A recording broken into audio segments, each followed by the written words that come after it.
చంద్రబాబు నాయుడు గారు మీ తాలూకా mind set ని, మీ red book రాజ్యాంగాన్ని, మీ తాలూకా ఆలోచన విధానాన్ని మార్చుకోండి. రాష్ట్రానికి ముఖ్యమంత్రి అంటే ఒక 28 గ్రామాలకో ఒక ప్రాంతానికో ముఖ్యమంత్రి కాదు. రాష్ట్రంలో ఉన్నటువంటి 26 జిల్లాలకి, అన్ని ప్రాంతాలకి మీరు ముఖ్యమంత్రి అనేటువంటి విషయాన్ని గుర్తుపెట్టుకోండి.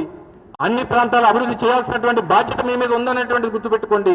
ఇది మీ కుటుంబ వ్యవహారం కాదు, మీ రాజకీయ పార్టీ వ్యవహారం కాదు.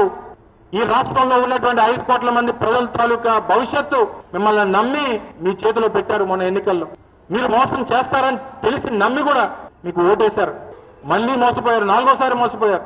రాష్ట్రానికి వచ్చేటువంటి నిధులు వచ్చినా, రాష్ట్రానికి వచ్చేటువంటి ఒక సంస్థలు వచ్చినా, ఏదొచ్చినా అమరావతికే రావాలి తప్ప మిగిలినటువంటి ప్రాంతాలు ఏది అభివృద్ధి చెందకూడదు అనేటువంటిది చంద్రబాబు నాయుడు గారి విధానం. చివరికి ఎక్కడైనా పిడుగు పడినా అది అమరావతిలోనే పడాలి తప్ప ఇంకెక్కడ పడడానికి వీల్లేదనేటువంటి అభిప్రాయం ఉంది చంద్రబాబు నాయుడు గారు. అంటే దాంతో అంత పెనవేసుకుపోయాడు ఆయన చంద్రబాబు నాయుడు గారు. సో దయచేసి అమరావతి మీద ప్రేమని కాస్త తగ్గించి ఆ ప్రేమను మిగిలినటువంటి ప్రాంతాలకు పంచమని రాష్ట్ర ప్రజలందరూ కూడా కోరుతా ఉన్నారు.